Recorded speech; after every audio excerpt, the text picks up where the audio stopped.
And meanwhile, the community in Las Vegas is continuing to pray.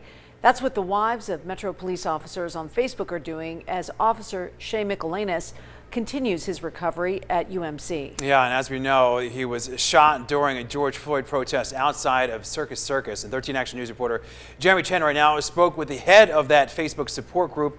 He joins us live right now at UMC. Jeremy. Yeah, Todd and Tricia, Officer Colinas still remains hospitalized here. And if you pass by the hospital, you might notice this display right over here that clearly says "Pray for Shea." Just one example of how the community is praying for the officer's recovery. And what happened to Officer Colinas is a fear that all spouses have when their loved one goes on duty as a police officer.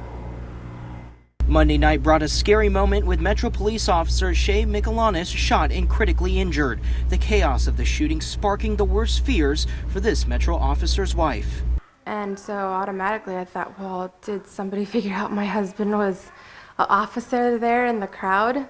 Deborah Costello is the head of a support group for the wives of Metro officers on Facebook. She says the news of the shooting was rattling. Costello was relieved to hear her husband was okay, but began praying after hearing Officer Colinas was shot. Everybody that I've known that's known him, they all have really good things to say about him.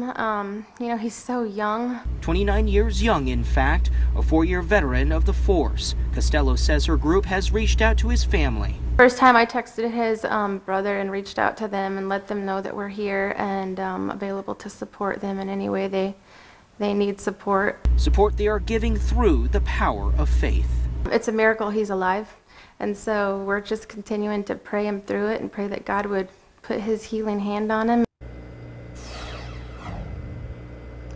And that Facebook group consisting of Metro officers' wives is holding a fundraiser for Officer Colinas' family. Coming up at 6, we're going to dive a little bit deeper into how this group is coping with the stress during this tense time for police officers.